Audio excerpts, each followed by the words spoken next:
ছাত্র উপদেষ্টার PS APS এবং তারা স্বয়ং টাকা পয়সার অর্থকরী মালিক হবে।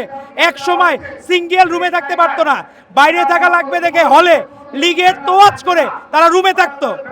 এখনো আজকে আমাদের তারুণ্যের রাজনৈতিক অধিকার প্রতিষ্ঠার জন্য সমাবেশ করা লাগছে, এটি অত্যন্ত দুঃখজনক। আমরা অনেক সবাই সারা বাংলাদেশের মানুষ স্লোগান দেওয়া শুরু করেছে 31 দফার উন্নয়ন বাংলাদেশ, 31 দফার বাস্তবায়ন বাংলাদেশের জনগণের উন্নয়ন। সেই ধারাবাহিকতায় আজকে তারুণ্যের সমাবেশ। আমাদের জন্য আফসোসের বিষয় হচ্ছে হাসিনার সময়ও আমাদের ভোটের অধিকার প্রতিষ্ঠার জন্য আন্দোলন করা লেগেছে, এখনো আজকে আমাদের তারুণ্যের রাজনৈতিক অধিকার প্রতিষ্ঠার জন্য সমাবেশ করা লাগছে, এটি অত্যন্ত দুঃখজনক। আমাদের যে এই জীবনের বলিদান, বাংলাদেশের প্রায় 149 জন ছাত্র দলের এনলিস্টেড নেতা কর্মী জীবন দিয়েছে, তারা নিশ্চয়ই জীবন দেন নাই ছাত্ররা মন্ত্রণালয়ে যে বসে থাকবেন টাকা পয়সা তাদের ভান্ডার তৈরি হবে এর জন্য এরা নিশ্চয়ই জীবন দেন নাই।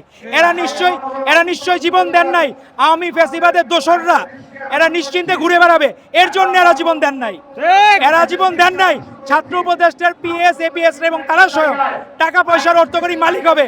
এক সময় সিঙ্গেল রুমে থাকতে পারতো না, বাইরে থাকা লাগবে দেখে হলে লিগের তোয়াজ করে তারা রুমে থাকতো। কিন্তু আমাদের নেতাকর্মীরা কোনোদিন আপোষ করে নাই। আমাদের সকল নেতাকর্মী, আমাদের ভারপ্রাপ্ত চেয়ারম্যান জনাব তারেক রহমানের নেতৃত্বে সকলে ঐক্যবদ্ধ।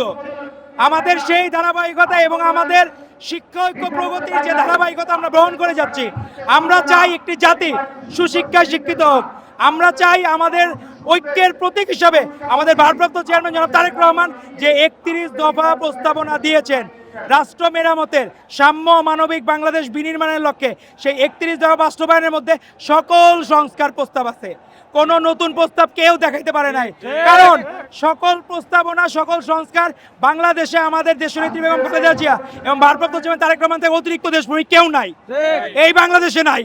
তো এখন যারা নতুন নতুন দোকান খুলে বসতেছেন নতুন কিছু বিনিময় করা, এদের স্টেজে লোক থাকে না, স্টেজের যে কয়টা লোক মিডিয়া ইয়েলো জার্নালিজমের মাধ্যমে সেই কয়টা লোককেই শুধু দেখায়, দর্শক সারির কাউকে দেখায় না। লোক খুঁজে পাওয়া যায় না, ভাড়া করা লোকও বলে তারা বেগম খালেদা জিয়ার ডাকে এসেছে। এক অদ্ভুত বিষয়, আজকে আমাদের এই তারুণ্যের সমাবেশ হচ্ছে, আগে 3টি তারুণ্যের সমাবেশ হয়েছে চিটাগাঙে, খুলনায়, বগুড়ায়।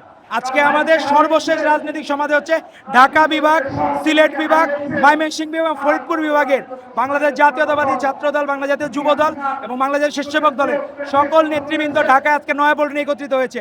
আপনি দেখবেন এখনো অনুষ্ঠান শুরু হতে প্রায় 2.5 ঘন্টা বাকি, কিন্তু সারা লোকারণ্য ঢাকা শহর। সেই জায়গায় আমরা সকলকে অনুরোধ করব আপনারা সুশৃঙ্খলভাবে থাকুন এবং অ্যাম্বুলেন্স বা জরুরি যে পরিবহন সরবরাহ করার জন্য তাদেরকে জায়গা করে দিবেন। আমরা আমাদের নেতাকর্মীদেরকে ওইভাবে দিক নির্দেশ দিয়েছি, জনগণের ন্যূনতম ক্ষতি হোক সেই ক্ষতি কখনো আমরা হতে দেব না। আপনাদের সকলকে ধন্যবাদ।